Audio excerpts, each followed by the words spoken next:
we're going to try this again. I've been trying this for a little bit now. And I finally found my holder. But we're going to be making beef stock. This is my day off. It is 6:27 in the morning. So we're going to peel an onion.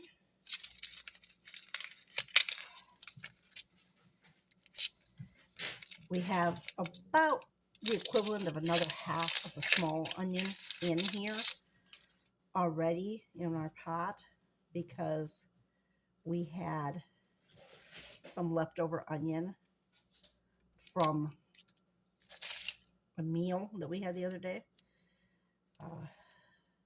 We decided to have tacos. So we had a bit of a, we had a little bit of onion left over from that. And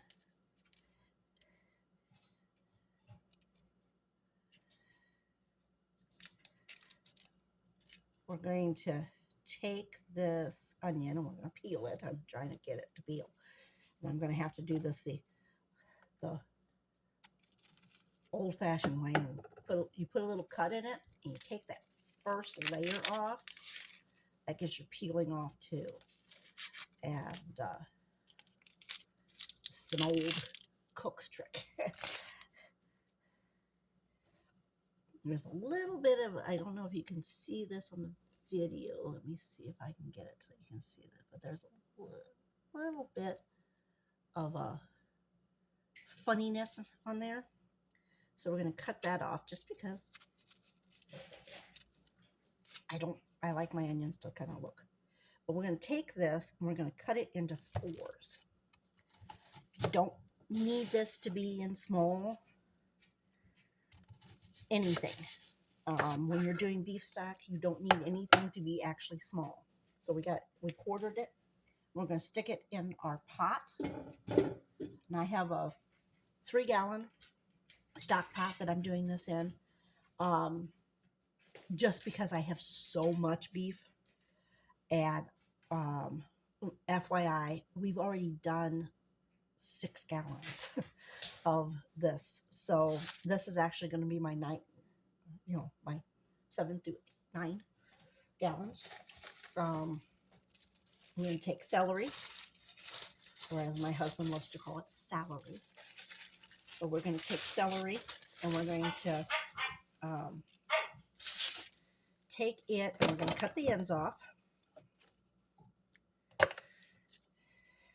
You want to take that icky, where it starts to get brown. I'm going to take off, pretty much anything that doesn't look good. And just, once again, put it into chunks. You don't need it to be, small pieces. None of this vegetable will stay. The beef won't stay either. What I do with the beef, a lot of times, is I'll freeze it into smaller bags. And then we'll pull it. Sorry, onions. We will actually pull it periodically to give to the dogs. For those of you who don't know, I have 4 dogs.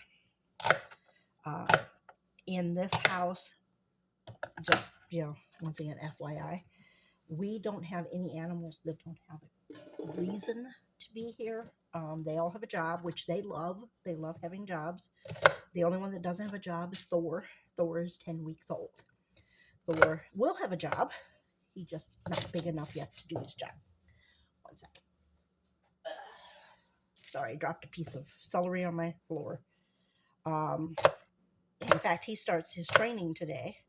The basics, sit, stay, come, lay down, down.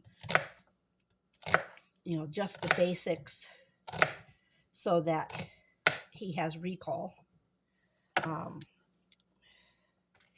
So that if perchance he's out in the field and he ends up by himself out in the field, and which I don't think will be very likely, but if perchance he does, and I need to call him back before he goes and gets himself killed by a pack of coyotes or wolves or by a bear, um, I can do so.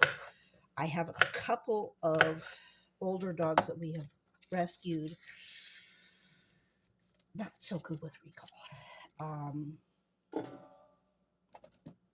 So I'm hoping maybe while I'm training him, we can kind of reinforce their training. Worst part is, you have to have consistency with when you're training your dogs for recall. But Thor is a German Shepherd, blue-nosed pit bull, and know that he's fine. He's just mad because mom's not paying attention to him. That's why you're hearing a whining behind him. Oh, and because the old girl isn't getting him up on the couch herself for him. I don't know how he thinks that a German Shepherd can get him up onto the couch, but he does. Okay, he's up there now, so he's happy. Now he's just being a puppy. So if you hear any little whinings and squeakings and stuff like that, Thor is perfectly okay. He's just being a puppy. He's learning his voice. He's learning his place. We've only had him for a few days. So, but he, as I was saying, he is German Shepherd,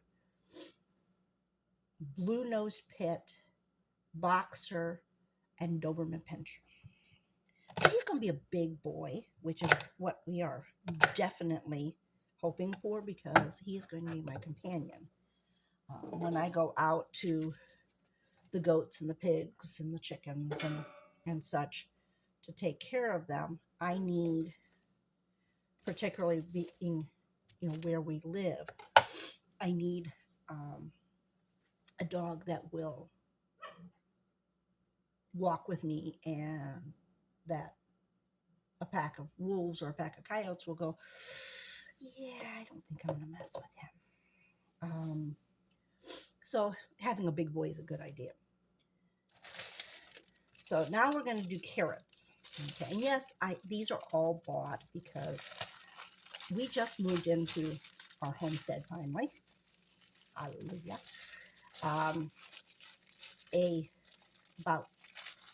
It's been about a month ago, over a month ago, we moved into our homestead, and so it is winter in the Upper Peninsula of Michigan, so we can't put out gardens yet.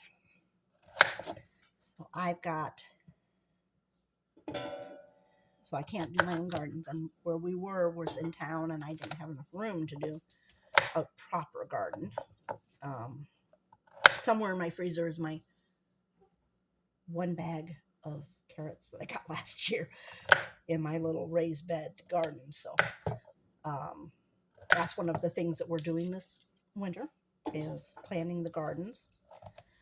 They'll come in spring, and we have a little short of 3 acres of land out here. We have a really cool neighbor who is very, very, helpful, and as long as we stay on his good side, first off, he'll let us have a couple beef steers in with his cows and such, and we'll just feed them. And then he'll, because we don't have room for something that big, having only the 3 acres. We are hoping by fall to have goats, rabbits, and pigs. And we already have our chickens. We're just planning on having more. We'll have our meat chickens this spring. Maybe a couple of layers. I've got a layer that looks like she might be getting a little old. So we're gonna.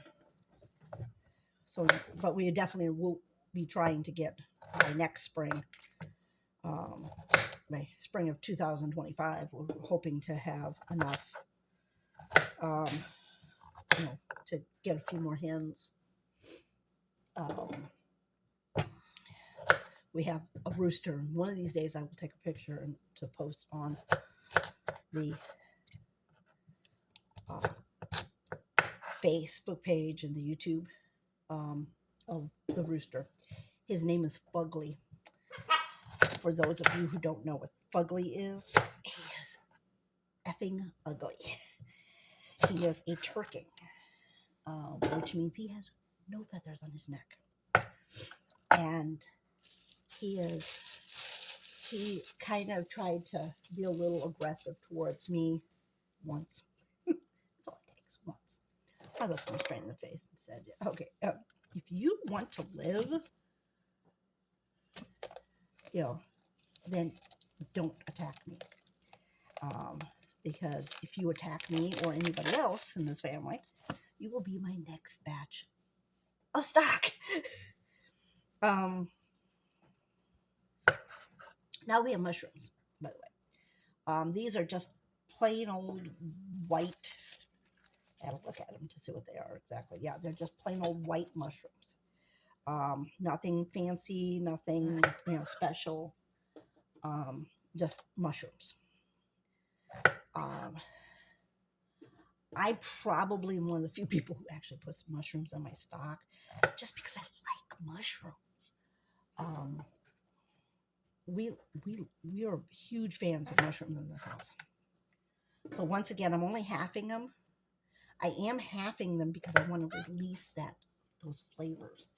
And you kind of want to cut into whatever it is that you're doing to kind of release the flavors and the nutrients that are in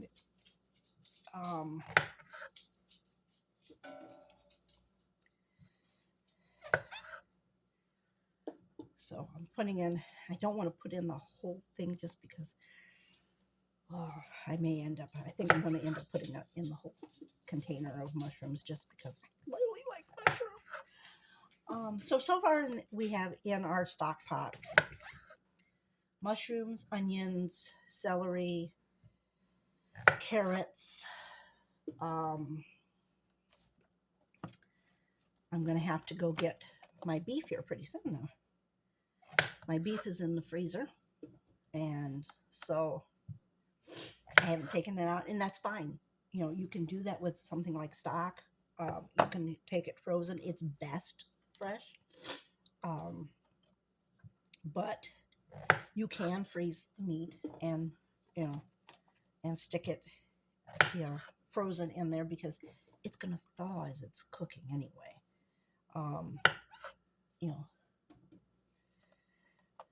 It's because this is not a 15-minute job. Okay, it takes about 15 minutes just to get prepped for it. 15 minutes to half an hour, depending on how much you're doing, depending on what you're throwing in there. The great thing about stock is you can pretty much throw any vegetables that you really like in, and you'll get that in there. I'm going to pause for a moment while I go and get my beef and see if I can figure out what I did with my before I pause. I thought I didn't have any. I was not happy. I'm going to put garlic. Now this is elephant garlic. I love elephant garlic because it's got big, nice big cloves, which are just great for anything, like this, where you're just going to have it in there, and you're going to peel it. Once again, you want to get those flavors to come out, and if you got the peeling on it, it's not going to come out. And you're probably sitting there going, what in the world is she doing? Well, I'm trying to find the clove that I just dropped. I think it went down underneath something on my counter. So I guess that clove's not going to be used.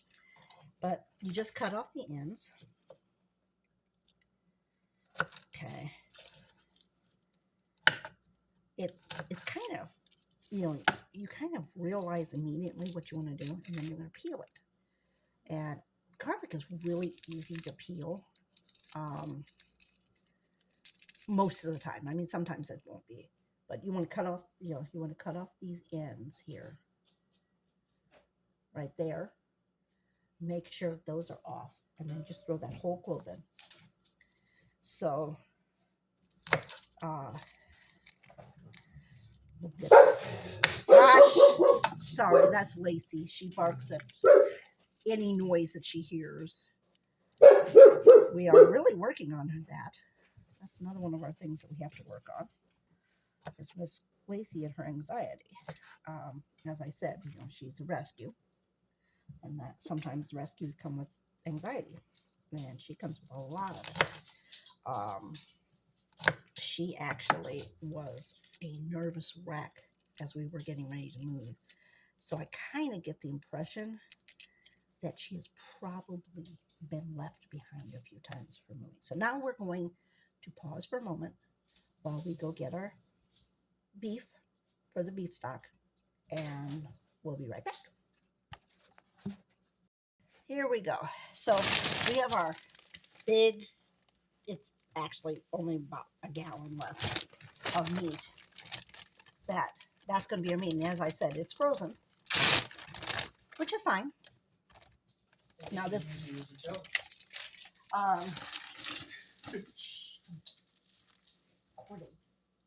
recording. So, we just got that oven right out. Hand to the boy the bag. All right, so we just put that whole big chunk of meat, and it's fine because it's frozen. It's going to be cooking for a very, very long time. So now, my house, because I'm married to a chef, we have blend. This is my husband's own season blend. So we're going to stick one of my little bitty hands full in there of that. And then I have my own blend that I was requested to make by said husband. And this is an Italian herb blend. So this actually has garlic, oregano, thyme, marjoram, basil, rosemary, and I run them through a processor. Actually, I ran them through a coffee grinder. And to get it nice and fine, and I put a handful, a nice, good, firm handful in there, And so then I'm going to be putting in my water, and then I'll let you all see what it looks like before I start it. Now my stove is really cool. I have actually a 5-burner stove. It came with the house. I am so happy. I think it's actually probably what sold us on the house, was one of the things that sold us on the house, is the 5-burner stove. So we're going to, the front burner on my right side has a special feature that it burns a little bit hotter because it's a gas stove. Burns a little bit hotter to get boiling. So I'll show you. I'm going to put my water in, and as I said, this is a 3-gallon, so there's going to be a lot of water in this. And we'll get this thing started to boil, and then it will be moved to a back burner to keep it boiling, keep it simmering, and it's going to simmer probably until about 8 o'clock tonight. And that's a short time for us. Usually we do it for 24 hours. I just don't feel like, doing this at 3 o'clock in the morning, tomorrow morning, or having the boy have to do it when he gets up. So we will start this. Sorry, I'm being asked to move.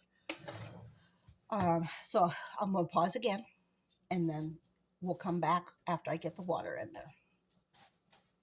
Back, we got the water in it, and let me see if I can get it so that you can see. See, you can see all the good vegetables and my beef that's in there. that we're going to let that get to a boiling point, and then we will put it on the back burner.